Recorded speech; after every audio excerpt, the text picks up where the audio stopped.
മെസ്സിയാണോ റൊണാൾഡോയാണോ വലുതെന്ന് പറഞ്ഞാൽ ചിലപ്പോൾ തർക്കങ്ങളൊക്കെ വരാറുണ്ട്. ഞാൻ തർക്കങ്ങളൊന്നും പങ്കെടുക്കാറില്ല, എനിക്കതറിയാം. ട്രാഫിക് സിഗ്നലിൽ മെസ്സിയുടെ കാർ അപ്പുറത്ത് നിൽക്കുന്നു. ഇപ്പോൾ ഒരു കടുത്ത മെസ്സി ആരാധന എപ്പോഴും എന്തെങ്കിലും മെസ്സിയെ കാണാണെങ്കിൽ ജേഴ്സി സൈൻ ചെയ്യുന്നുണ്ടെങ്കിൽ കാറിൽ ജേഴ്സി കൊണ്ട് നടക്കുക. ചോദിക്കട്ടെ, ജേഴ്സി ഒപ്പിട്ട് വരുമെന്ന് നോക്കണം. ഇയാൾ ജേഴ്സി ഇങ്ങനെ എറിയണേ, മെസ്സി വാങ്ങിക്കുന്നു, ഒപ്പിടുന്നു, തിരിച്ചറിഞ്ഞു കൊടുക്കുന്നു. അപ്പം ഞാൻ എൻ്റെ ബെസ്റ്റ് ഫ്രണ്ടിനെ കണ്ട അങ്ങനെ ഹംബിളായിട്ടൊരു മനുഷ്യൻ. If you go slowly you observe more.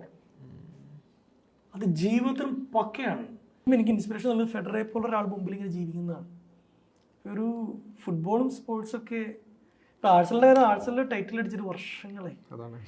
എല്ലാ വർഷവും നമ്മൾ ആഗ്രഹിക്കും, നമ്മൾ ശ്രമിക്കും, ഇത്തവണ കപ്പ് കിട്ടിയായിരിക്കും. എത്രയോ 2 തവണ കപ്പിനും ചുണ്ടിൻ്റെ ഇടയിൽ നമുക്ക് നഷ്ടപ്പെട്ടായിരുന്നു.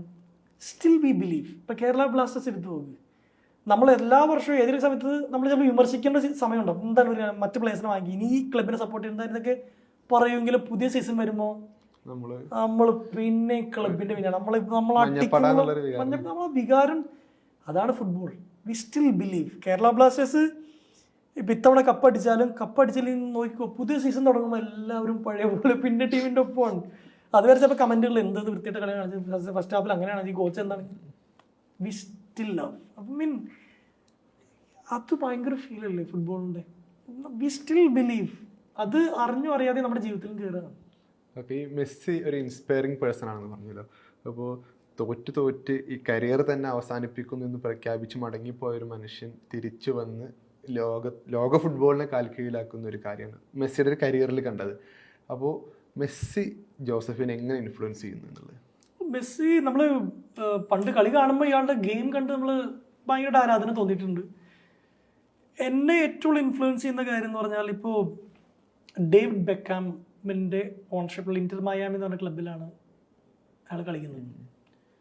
ബെക്കാം പറഞ്ഞൊരു കാര്യമുണ്ട്, മെസ്സി ഈ ഇങ്ങനെ അവിടുത്തെ ചെറിയ കുട്ടികൾക്ക്, അവിടുത്തെ ഇന്റർ മയാമിയുടെ തന്നെ ചെറിയ കുട്ടികൾക്ക് ഫുട്ബോൾ ടീമുണ്ട്. അപ്പോൾ ഒരിക്കൽ മെസ്സി അവരോട് സംസാരിക്കാൻ പോയി. അപ്പോൾ ഒരു പയ്യനോട് ബെക്കാം ചോദിച്ചു, മെസ്സി നിങ്ങളോട് എന്താ പറഞ്ഞു തന്നെ എന്ന് ചോദിച്ചു. അപ്പോൾ അവിടുത്തെ ഏറ്റവും നല്ല പ്ലെയർ ആയിട്ടുള്ള പയ്യൻ എന്നിട്ട് പറഞ്ഞു, മെസ്സി പറഞ്ഞത് ഗ്രൗണ്ടിൽ കുറേ നടക്കാനാണ്, കളിയുടെ ഇടയ്ക്ക് നടക്കാൻ. എല്ലാവരും ഓട്ടുക, അജിലിറ്റി, ഫാസ്റ്റ് ടേൺ എന്നൊക്കെ പറയുമ്പോൾ, കാരണം കുറച്ചുകൂടി if you go slowly you observe more. അത് ജീവിതത്തിലും പക്കയാണ്. ഒരു ബുക്കിൻ്റെ പേര് ഉണ്ട്, the things you can see only if you slow down.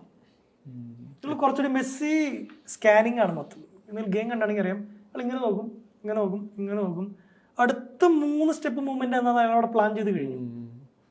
അത് വേഗതകളുടെ ഗെയിമിൽ if you slow down you become A world champion.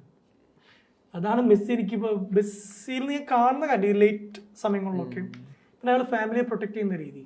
അയാളുടെ അടുത്ത ആളിൽ ഒരിക്കലൊരു ട്രാഫിക് സിഗ്നലിൽ മെസ്സിയുടെ കാർ അപ്പുറത്ത് നിൽക്കുന്നു. ഇപ്പോൾ ഒരു കടുത്ത മെസ്സി ആരാധന എപ്പോഴും എന്തെങ്കിലും മെസ്സിയെ കാണാണെങ്കിൽ ജേഴ്സി സൈൻ ചെയ്യുന്നുണ്ടെങ്കിൽ കാറിൽ ജേഴ്സി കൊണ്ട് നടക്കുക.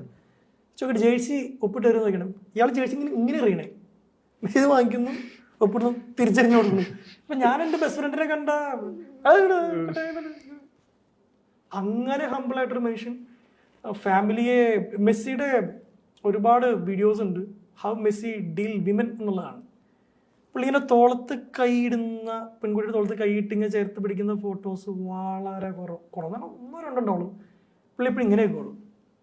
ആര് സെൽഫി എടുക്കാൻ വന്നാലും ഇങ്ങനെ. കാരണം പുള്ളി ആന്റോണല്ലിയോട് അങ്ങേയറ്റം ഒരു വൈഫിനോട് ലോയൽറ്റി പെർസ്പെക്റ്റീവിലും his life is football.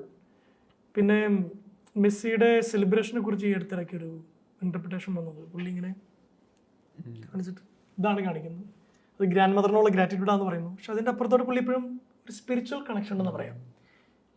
You are always spiritually connected. കളി തോക്കുമ്പോഴും കളി ജയിക്കുമ്പോഴും ഓരോ വിജയങ്ങളിലും നമ്മൾ ഇങ്ങനെ മുകളിലേക്ക് കണ്ണുയർത്തുക എന്നുള്ള. ഇപ്പം ദൈവത്തിൽ വിശ്വാസം ഉണ്ടെങ്കിലും വിശ്വാസം ഇല്ലെങ്കിലും ഇറ്റ്സ് നോട്ട് മീ, ആരുടെയൊക്കെ ഒരു കൃപ എന്ന് ചിന്തിക്കാൻ പറ്റുന്ന വലിപ്പം കൊണ്ട് തന്നെയായിരിക്കും ഇന്ന് നോക്കുമ്പോൾ. കഴിഞ്ഞ ദിവസം മാർക്ക എന്ന് പറയുന്ന വേൾഡിലെ ഏറ്റവും കൂടുതൽ ആൾ വിസിറ്റ് ചെയ്യുന്ന 2ാമത്തെ സ്പോർട്സ് വെബ്സൈറ്റാണ് മാർക്ക. അത് കൂടുതലും സ്പെയിനിലുള്ളതാണ്. അവർ ഗ്രേറ്റസ്റ്റ് ഫുട്ബോളർ എവർ ഗോട്ട് എന്ന് പറഞ്ഞൊരു ഫസ്റ്റ് അവാർഡ് അവർ കൊടുത്തത്. ഇനി അത് അവാർഡ് ഉണ്ടാവില്ലെന്ന് പറയുന്നു, മെസ്സിക്കാണ് കൊടുത്തത്. ആ മാർക്കയുടെ പ്രത്യേകത എന്ന് വെച്ചാൽ റിയൽ മാഡ്രിഡ് എന്നൊരു ക്ലബ് ഉണ്ട് സ്പെയിനിൽ. റിയൽ മാഡ്രിഡിന്റെ ഏറ്റവും വലിയ ശത്രുവാണ് ബാർസലോണയിലായിരുന്നു മെസ്സി. ആയ കാലങ്ങളിൽ മെസ്സിയെ വളരെയധികം വിമർശിച്ചിട്ടുള്ള ഒരു പത്രം കൂടിയാണ് മാർക്ക. അവരാണ് തെരഞ്ഞെടുത്തത്. You stay humble man, you do your best and keep quite.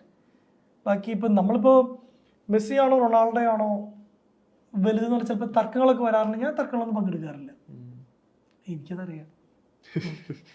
അത് കൂടുതൽ പറയും, നമുക്കധികം പോയിന്റുകൾ കഷ്ടപ്പെടണ്ട ന്യായീകരിക്കാൻ.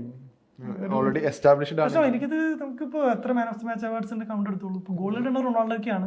റൊണാൾഡോയോട് ഇമ്മൻസ് റെസ്പെക്ട് ആണ് ഞാൻ പറഞ്ഞത്. നമ്മുടെ ഈ ടോട്ടൽ ഇന്റർവ്യൂ പറഞ്ഞ പോലെ റൊണാൾഡോ വേറൊരു മനുഷ്യനാണ്. പക്ഷെ ആരാണ് പറയുന്നത് വെച്ചാൽ എനിക്ക് എൻ്റെ അത് ലയണൽ മെസ്സി തന്നെയാണ് ഗ്രേറ്റസ്റ്റ് ഓഫ് ഓൾ ടൈം എന്നാണ് വിശ്വസിക്കുന്നത്. അതൊരു ഫാൻ ആയതുകൊണ്ട് മാത്രമല്ല, check the statistics, goal involvements എല്ലാം നോക്കുമ്പോൾ നമുക്കധികം കഷ്ടപ്പെടേണ്ട ന്യായീകരിക്കാൻ. നമ്മൾക്ക് ഇയാളാണെന്ന് പറയാൻ നമുക്ക് ഇങ്ങനെ ഏത് പോയിന്റ് പറയണം എന്നുള്ള കൺഫ്യൂഷൻ മാത്രമേ ഉള്ളൂ.